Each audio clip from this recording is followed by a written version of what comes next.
Hey guys, in this video we are going to discuss and explain the series of Looking Back 12 Quezon Sukiyakis by Ambet R. Ocampo. So, here's the cover of the book. Ayan It po. is pinublish siya noong November 2016 sa Unbelow Publishing. Yung introduction is about sa Sukiyaki. Pinapaliwanag ni Manuel Quezon yung mga past experiences niya at realization about sa Japan when he visited it. Pinaliwanag niya na yung mga nakita niya sa Japan, kung paano niya makita mag-react ang mga Chinese and Koreans pag nakikita nila yung Prime Minister ng Japan. The important part ng introduction is yung sinabi niya na, looking back on the way I learned about Japan outside of school, I realized that my family's experience of the war was better than most, and that the experience of the war differed from person to person, and this colors the way they remember the past. Textbooks history didn't teach me much about World War II either. The Japanese were portrayed as evil, but not as bad as the Spanish who shot Rizal. From this viewpoint, the Americans liberated us twice. First from the Spanish in 1898, and then the Japanese in 1945. Extended stays in Japan made me rethink many things, personal and historical, that resulted in essays from this book. So yung part 1 is, the summary of part 1 is, sa chapter na ito, sinasabi na bumisita si Manuel L. Quezon sa Japan for vacation purpose only, at hindi yun natupad kasi in-invite siya ng Prime Minister ng Japan for a dinner, and they talk about some political matters, like for example yung general attitude of Japan towards the Philippines, Japan-Philippines commercial relation, Japan land ruling in Davao, and etc.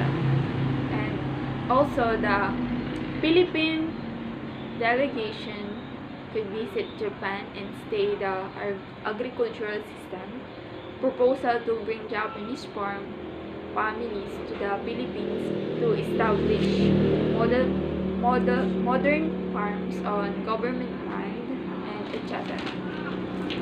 All of the talks they talk about is between the relations. Here is the photo of Quezon with the Prime Minister of Japan and some. Chapter 2, Quezon in Japan, 1938. Sa chapter na ito, Ambet Ocampo mentioned Grant K. Goodman, a historian who specialized in Japan and Asia, who described himself extinguished rather than distinguished professor he truly was.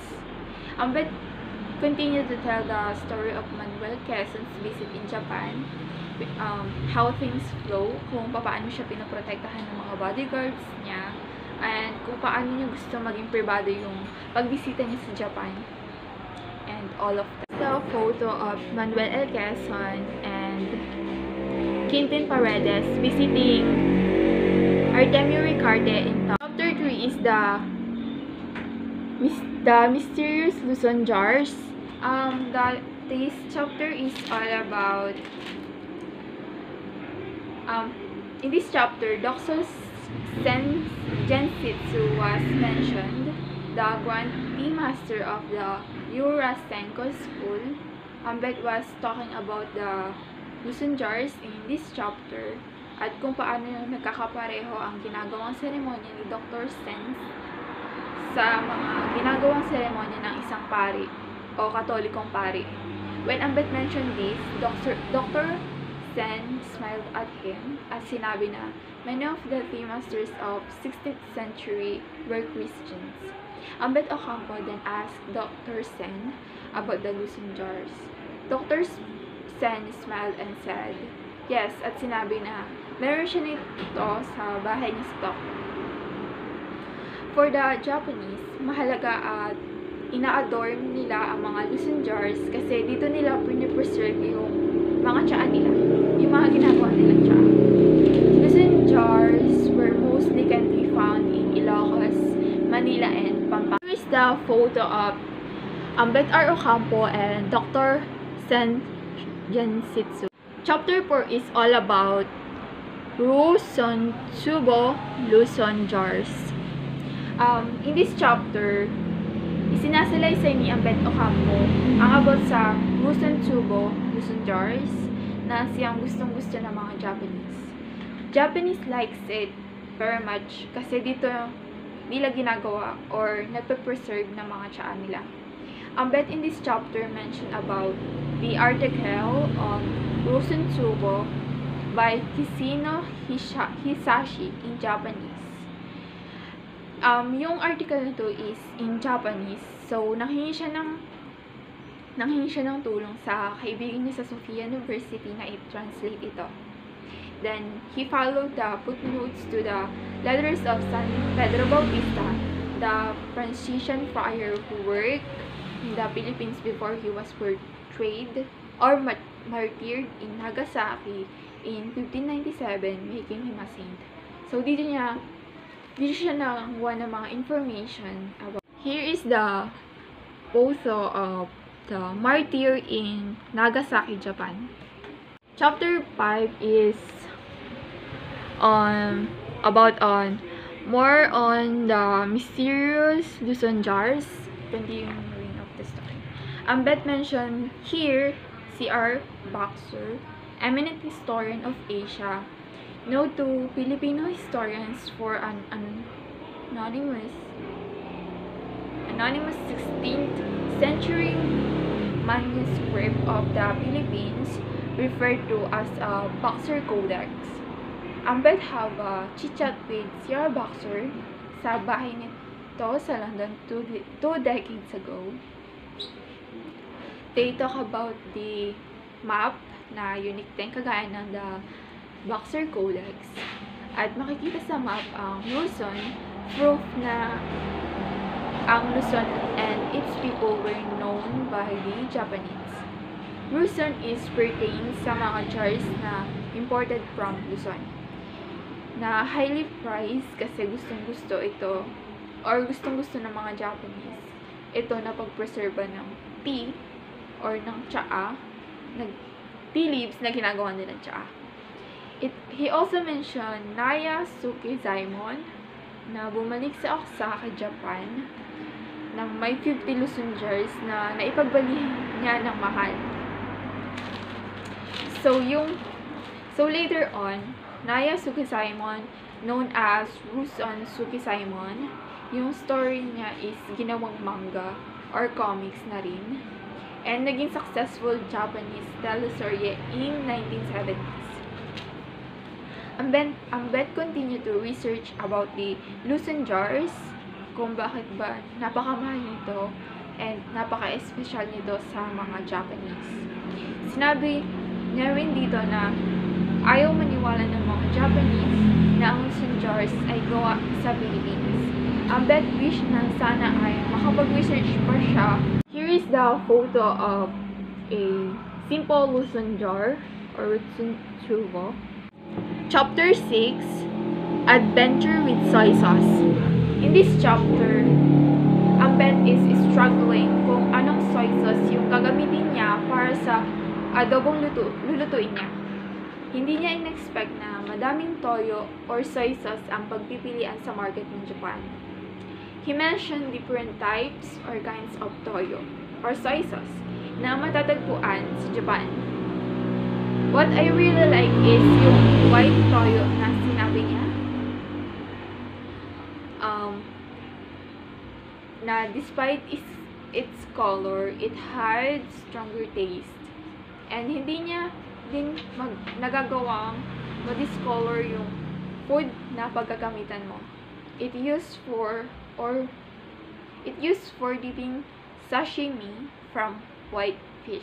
Here is the photo of different kind of toyo or soy sauce in Japan.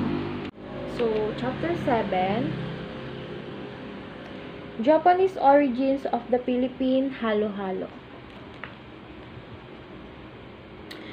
Over the years, we have tasted halo-halo from roadside stands to Chowking fast food chains to five-star hotels like the Manila Peninsula that was the first to serve oversized halo-halo in a specially made bowl instead of the usual tall glass. Since 1972, with the red sign competing with Quezon's with a blue sign that is not original but run by a certain Alan G. Garcia. Then again, another competitor from Angeles, Pampanga called Halo Halo sa Corazons.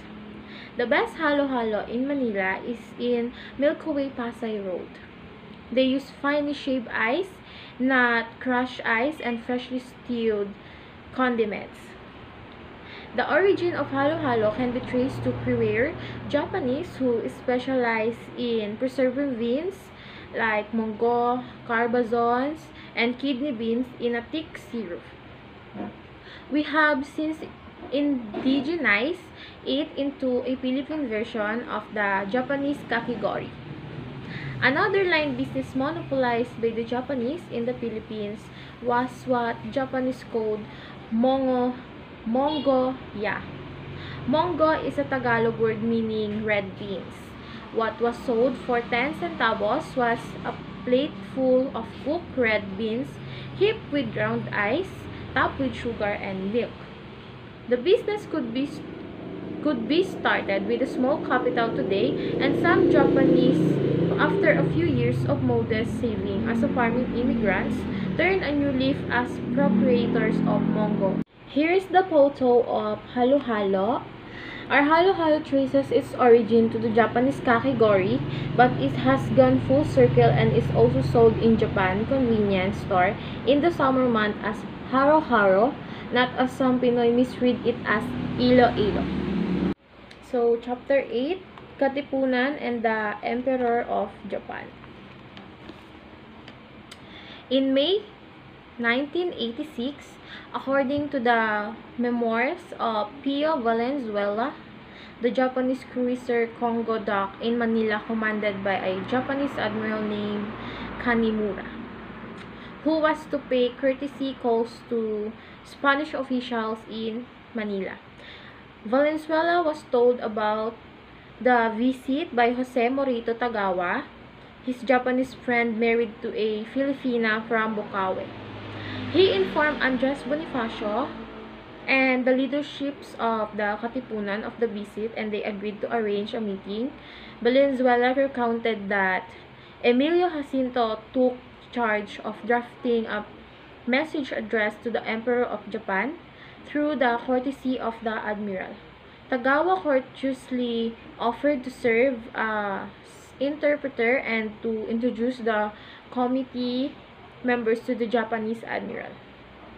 The reception was placed in the upper story of the Japanese Bazaar on Plaza Moraga.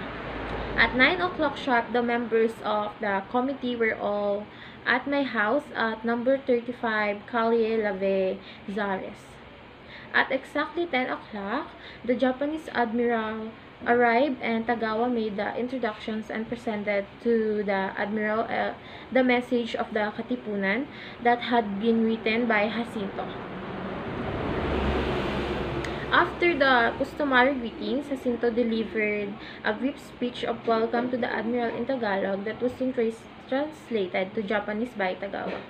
Jacinto, in his speech, declared that liberty and independence cherished by the members of the Katipunan would be realized with the cooperation of the Japanese nation. Being the only nation in the Far East which could lend help to the Philippines in the manner that France lent aid to the United States to secure the latter's independence. The message of the Katipunan presented by Tagawa to the Japanese admiral for the Emperor of Japan was more or less in this tenor. The Filipino people greet the Emperor of Japan and the entire Japanese nation with the hope that the light of liberty in Japan will also shed its rays in the Philippines. This photo taken by Ambet R. Ocampo while he's browsing in his favorite foreign language bookstore in Tokyo Bookstown. Jimbocho. He spotted a book by the founder of the Boy Scout movement that seems to have a different meaning today.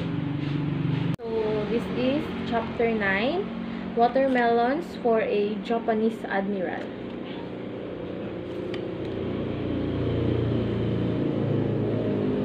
According to a Japanese website specializing on data on officers and vessels of the Imperial Japanese Navy, the captain and the CEO of the Japanese ironclad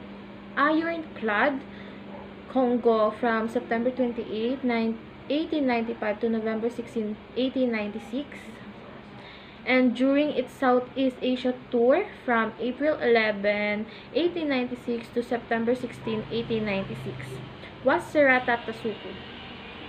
There is no admiral in the Japanese Navy by the name of either Kanimura or Hirawa, as contained in the register of Japanese check deck officers during the cradle period of Emperor Meiji. The closest name to Kanimura is Kawamura Sumiyoshi, who was Vice Admiral and Counselor of the Meiji Court at the time of the Congo Southeast Asian trip in 1896. It is logical that if the Emperor sent a personal emissary, it would be an admiral who is also a counselor of the court and not just any admiral or captain of a warship. Granted that Valenzuela's memory failed him when he wrote his memoirs in the early 1900s and got the admiral's name wrong, there are some details that differ when, under oath, he recounted the meeting to Spanish investigators in October 1896. That in the month of May, a student of law, Daniel Tria Tayrona, invited him to accompany him to welcome the commander of the Japanese cruiser at the Arfix. They gathered at the Japanese bazaar under Bonifacio, Andres Bonifacio, Emilio Jacinto Jose Dizon, Daniel Tria Tayrona or Tirona, Vicente Molina, Aguedo del Rosario, Juan Salustiano of Tondo, and he believed another witness was present also. They were received by the commander of the cruiser with an air of indifference and apparent ridicule. Jose Moritaro acted as an entrepreneur. So, chapter 10, Japan Under Our Skin. During the early years of the Spanish conquest in 1567, just 2 years after Miguel Lopez de Legazpi claimed the islands for the crown of Spanish, he informed Philip II about Japanese vessels and Japanese traders they encountered in Cebu. In 1579, Legazpi sent Martin de Gaute to explore Manila, and there he came across 20 Japanese residents. Japanese were already in Manila even before the city was established as the capital of the Philippines in June 1571. In 1582, a Spanish squadron was dispatched by the Spanish governor General Gonzalo Ronquillo de Penasola to drive away Japanese pirates, led by a certain Taifusa or Taifuzu who had built a fort in Cagayan, northern Luzon, and used it as a base for raiding nearby coastal towns. Therefore, one of the issues brought up for discussion with Ieyasu by the Spanish years later was to seek his assistance in curbing Japanese pirates operating in the Philippines. There was a Japanese settlement in Agu, Pangasinan, where a brisk trade in deer skin was underway. shipped to Japan from this port by Chinese or Japanese traders. Deerskin export was banned in 1598 because the Spanish in Manila thought the Japanese would kill all the deer in the Philippines. Another curious item sourced from the Philippines and sold in Japan were jars that were highly prized for strong tea. Oh, storing tea. These were known as Luzon jars or Luzon no Chubo, described by Antonio de Morga in his Sucesos de las Islas Filipinas, Events of the Philippine Island, first published in Mexico in 1609. In the late 16th century, the Chinese were contained in a quarter known as the Parian de los Sangleyes, while the Japanese were quartered in a Parian de los Japones in a suburb called Dilao. One source I read, probably inaccurate according to the Spanish historian Carlos Martinez Shaw, says there were about 3,000 Japanese in Manila, significant decline such by 1,637, only 800 Japanese were documented in Manila. The childhood game Jack and Paul with a nonsense rhyme in Filipino that accompanies the hand gestures of rock, scissors, and paper traces its origin to the Japanese Jack and Pon. The Filipino word for mosquito coil, katol, is actually shortened from the Japanese katorinsenko. The Philippine word for the bottle cups, tansans, originated from tansan, a brand of bottled carbonated water introduced in the Philippines in the early 20th century. Japan can be said to be under ours. Here's the photo of tansan. So, chapter 11, Japan in 17th century Philippine history. The Hasekura mission that left Sendai in 1613 and traveled to Mexico, Madrid, and Rome had a final layover in Manila before it returned to Japan in 1620. It may have been a failed mission, but that voyage now marks the beginnings of Japan and Spain relations. In 2015, if things go as planned, the Philippines and Japan will celebrate the 400th anniversary of the exile of the Christian daimyo Justus Takayama Ukon to Manila during the persecution. Historians, but it's not taught or even referenced in textbook history that has many gaps, especially in the 70th and 80th century, despite voluminous archival sources waiting to be mined. History remains boring if it cannot be related to our times and our lives. Spanish missionaries arrived in a steady stream on our shores since the 16th century to spread the gospel, convert the Indians, and build the structures from which grew towns, cities, and provinces in Luzon. The Visayas and parts of Mindanao under Spanish control today to export seamen, nurses, and other skilled labor to all parts of the world, but it is significant that in the 21st century, Filipinos priests, religious nuns, and lay people are paying forward by evangelizing Europe and other parts of the world where church pews are few or empty on Sundays. Manila was on point of origin for Rodrigo de Vivero in 1609. It was also the last stop for Takayama Ukon in 1615 and Hasekura before he returned to Japan in 1620. So here is the photo of Ambet R. Ocampo in Jesuit Chapel inside the Sophia University. So chapter 12, the Philippines in Nagasaki.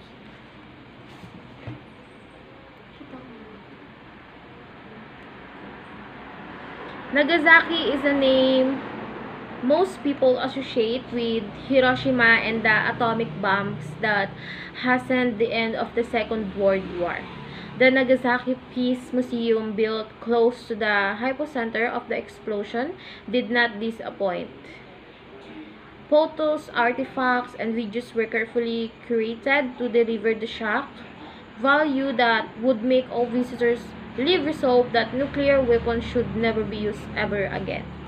The atomic bombs that devastated Hiroshima and Nagasaki in August 1945 marked the first and the last time nuclear weapons have been used, but in our age of extremism and terrorism, the possibility of some lunatic launching nuclear weapons to destroy the world is scary reality since we have no real-life James Bond or Superman to thwart them.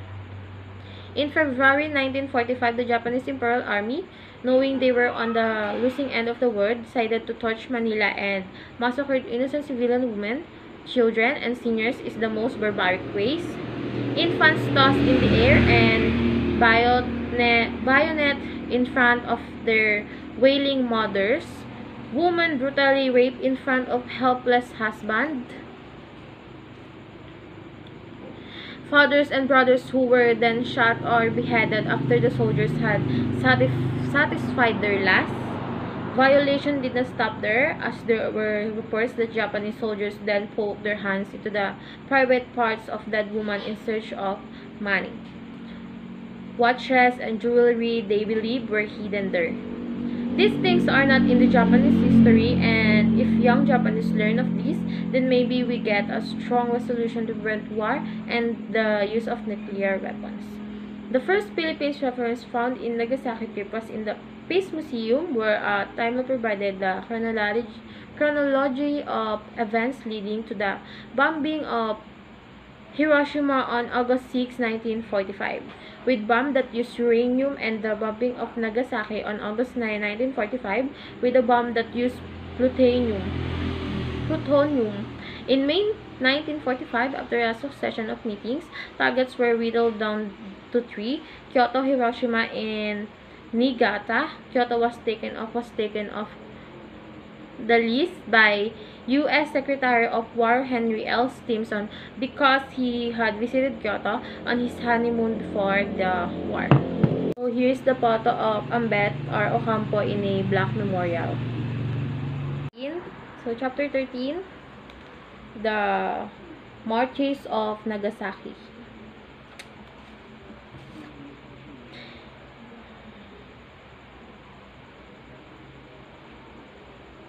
Nagasaki used to be one of the Japan's major trading ports, one of handful open to foreign trade long before the atomic bomb was dropped over the city in 1945. Visitors interested in heritage different from the Japanese templates of the Buddhist or Shinto kind should visit Glover Garden that maintains the 9 Western homes built from 1868 to 1912 that survived the atomic bomb. As a bonus, there is the invented association with the Puccini opera Madame Butterfly. Catholic tourists are reminded that Nagasaki used to be a Christian enclave in feudal Japan, so it is not surprising to see Western-style churches like Aura Church near Glover Garden that is not a place of worship anymore. Urakami Cathedral is being put up for inclusion in the UNESCO World Heritage List for its historical past, even if the structure is not eligible, having been completely rebuilt after World War II. In the Catholic calendar, February 6 is dedicated to the feast of Saint Paul Miki and companions who were Christians first executed in the suppression of the faith in Japan under Hideyoshi. They were arrested in Kyoto and Osaka, imprisoned, beaten, and tortured to make them renounce their faith. Stubborn to the end, they were bound and marked all the way from Kansai. So here's a photo of the memorial and museum to the martyrs of Nagasaki that has many connections with early Philippine and Japanese relations. So, chapter 14, Rizal and O.C. Usui Seiko, her nickname was Osei from Seiko, that Usui or Usui family came from Chiba near the present Narita Airport outside downtown Tokyo. Her father was a veteran samurai who turned to business and ran a trading store in Yokohama. Seiko's older brother was killed in Ueno during the Shogitai revolt against the Meiji. To provide Seiko with a playmate, her parents adopted an orphan from Nagasaki named Yoshi. Seiko had an upbringing that gave her fluency in English and a bit of French. She was described as shy, yet she served as Rizal's interpreter and accompanied him on sightseeing trip around Japan. Being a woman of high culture, she introduced Rizal to Japanese culture, teaching him to write Japanese characters and paint in the Japanese style. Charlton and Seiko had a daughter named Yuriko, who married the son of a senator named Yoshiharu Takiguchi. Seiko never told anyone about her real friendship with Rizal until the 1950s, when Filipino researchers tracked down her stepsister Yoshi, who said Seiko collected Philippine stamps and cherished those which had Rizal's picture. Her stamp collection and any mementos left by Rizal were destroyed during the bombing of Tokyo in 1944. After her home in Shinjuku was destroyed, Seiko moved to Haji west of Yamaguchi, where she died on May 1, 1947 at the age of 80. Seiko grave has a large piece of stone that has the initial AZ on top. That Japanese text reads Alfred Charlton, Order of Merit 5th Class, and Wife Seiko. There is a small crook tombstone beside that of Seiko and Alfred's that marks the grave of Usui Yoshida, who was interviewed by the Filipino historians and researchers in the 1950s. So here's a photo of Ambet or Ocampo at the grave of Osei-san in the Zoshigaya Reign, far from the outskirts of Tokyo's tourist and shopping areas. And here is the photo of Osei-san or Usui Seiko, who accompanied Rizal during his trip to Japan in 1888. Ayan. Of chapter 17 of the book of Ambeto Campo, and the title is Quezon Sukiyaki. Ang mga Pilipino ay madalas nakikihalubilo sa kanilang bansang pinagtibay at naging invisible. Minsan ang mga Pilipino ay lumalabas sa maraming bilang ng Hong Kong, Malaysia at Tokyo. Ang amoy ng adobo ang naglilid sa iyo sa hawker na nagbebenta ng lahat mula sa sinigang hanggang sa Green Cross. Yokohama was transport hub of Filipino on ocean liners of other parts of the world.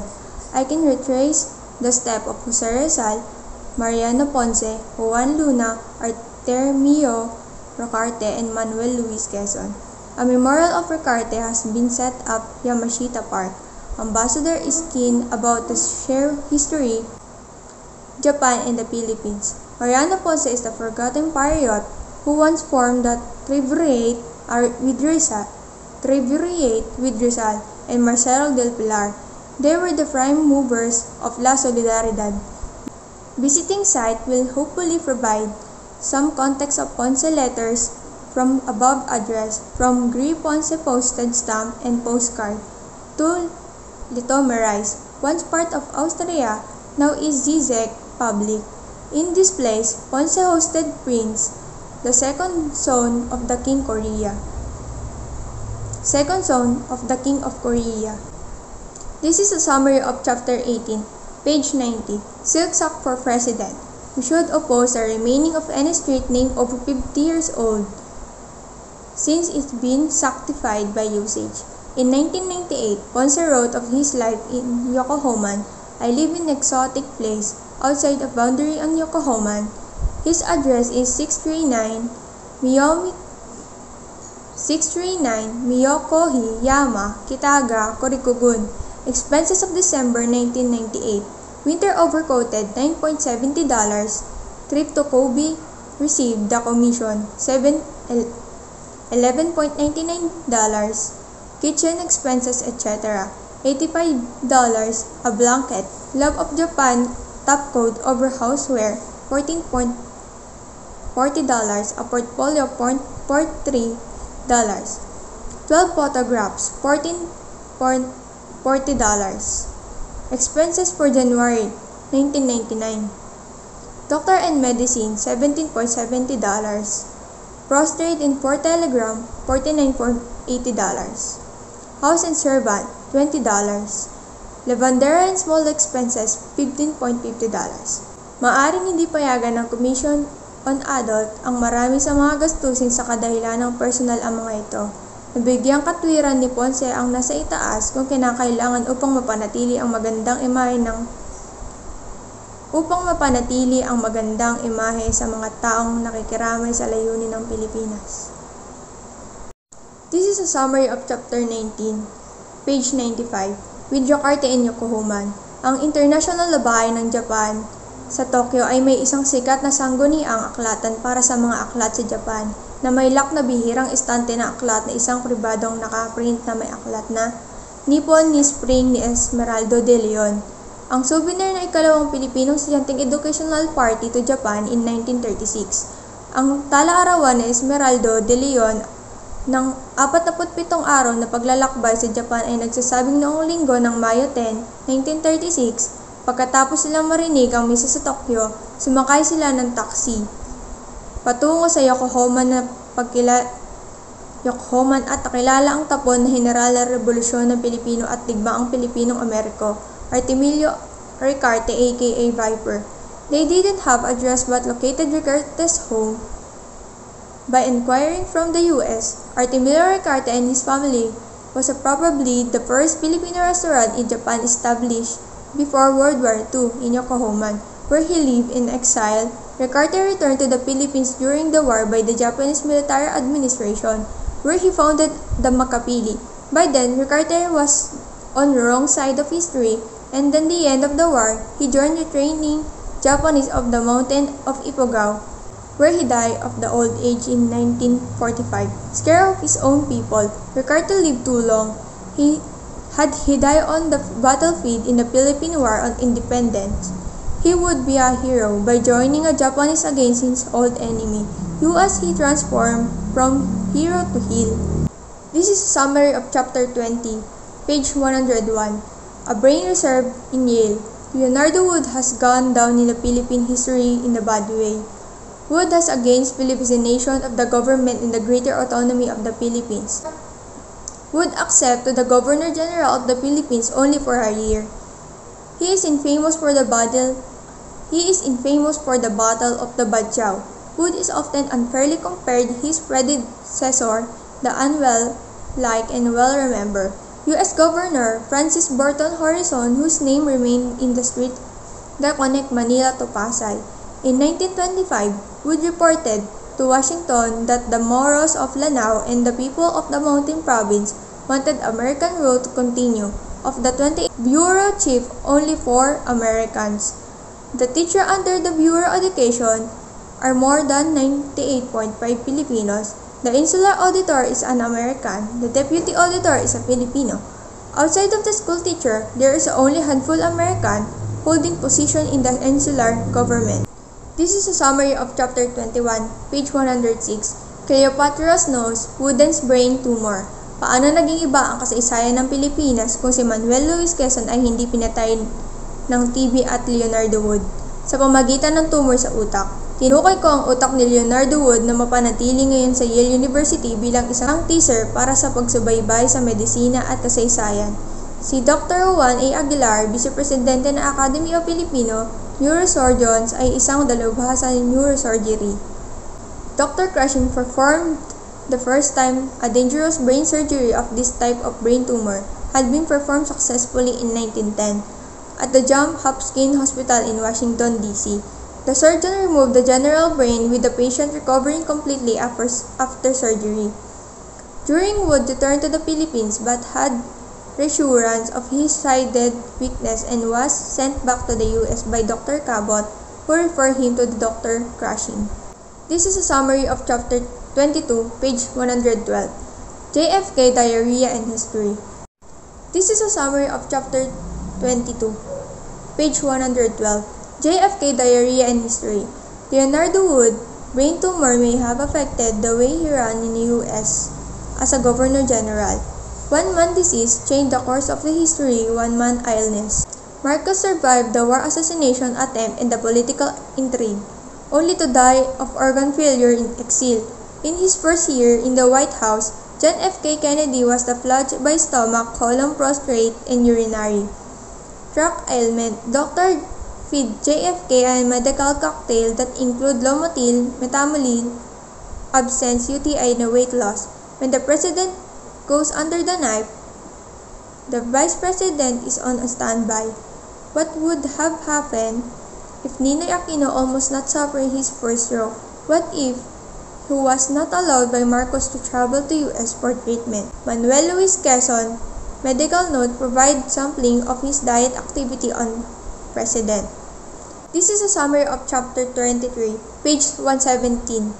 John Steinbeck of the Filipino Labor. Ang kaniri raw ay isang lugar na Monterey, California kung saan inalalagay ang mga salmon at sardinas sa mga iconic na one-compound na lata. Sa loob ng isang dekada simula noong digmaang pandaigdigan, ang murang paggawa ay nagmula sa Espanya noong 1930s. May humigit kumulang 35,000 Pinoy ay nagtatrabaho sa lahat ng uri ng magkakaiba at mabababang sweldo ng trabaho sa California. Sa pagitan ng 1920 at 1929, 31,000 Pilipino ang dinala sa Estados Unidos. Karamihan ay nanatili sa California. Isang bagong grupo ng manggagawang piyon, ang kanilang mga sahod ay pinakamababang binabayaran sa anumang migratory labor. Madalas silang nabubuhay sa isang linggo sa isang. External criticisms questions. So, number 1, who was the author? Not merely what was his or her name, but what were his or her personality, character, position, and so forth. Ambet R. Ocampo is a public historian whose research covers the late 19th century Philippines, its arts, culture, and the heroes who figure in the birth of the nation. He writes widely with editorial page, column for the Philippine Daily Inquirer, and moderates a growing Facebook fan page. So, number 2, what were his or her general qualifications as a reporter? Alertness, character, and bias. Dr. Ocampo is an associate professor and former chair, Department of History, Ateneo de Manila University. He served as Chairman, National Commission for Culture. He served as Chairman, National Commission for Culture and the Arts, and Chairman, National Historical Commission of the Philippines. His bias is actually Jose Rizal because he has a lot of books about Jose Rizal's life. Okay. Number 3, what were his or her special qualification and disqualification as a reporter of the matters here treated? A. How was he or she interested in the event related? B. How was he or she situated for observation of the facts? And C. Had he or she the necessary general and technical knowledge for learning and reporting the events? I answered A first. He is interested in knowing the past relations of the two countries, the Japan and Philippines. Second is B. He based it on the history books that he found in libraries. He analyzed every event that he read in those books, and also meeting some of the people that he can ask questions to, like for example Dr. San Genshitsu.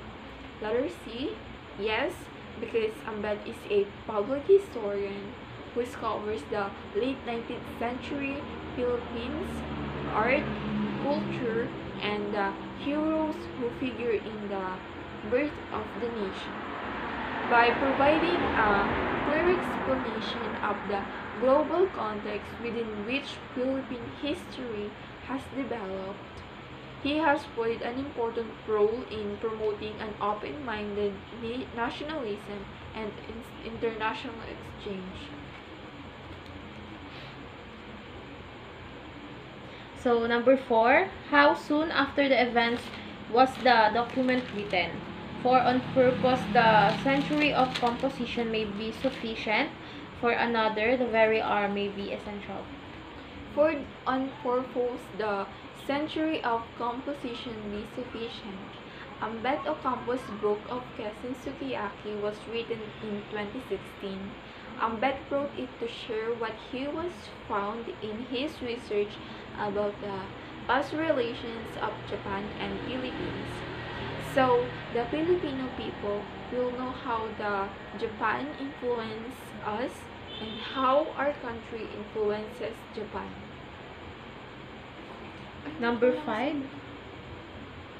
Okay. Number 5, how was the document written?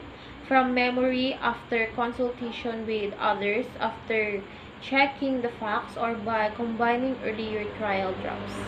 After consultation with others and by observing some facts, because Ambet R. Ocampo asked some persons to ask questions to, like Dr. Sen, like his friends in Superior University, and so forth. Number 6, last question. How is the document related to other documents? A. Is it original source, wholly or in part? Or wholly or in part? B. If the latter, what parts are original? What borrowed? Whence? How credible are the borrowed materials? C. How and how accurately is the borrowing done? And D. How is the borrowed material changed? The essays that he wrote in this book is based on the primary sources of other history books that he found in libraries, and also some of the essays are based on his own experiences, and some of the part of the book is primary source. Next is the internal criticism questions. Question number 1. Who was the author? Eyewitness or second-hand account? The author is Ambet Ocampo. Some part is eyewitness based on his own experiences and doings, and also some is second-hand because he based it on source history books. Question number 2 is, why was it written? For us, it is written to share his research on the past relations of Japan and the Philippines. Question number 5 is, what was the information given in the document original with him, her, or did he copy it from someone else? President Manuel Quezon, Mr. Ocampo introduced Sir Artemio Ricarte, Mariano Ponce. Now they're more than just a name we come across from history textbooks. This book also talks about lots of stuff about Japan and Philippines. Way before World War II, the connection and relationship.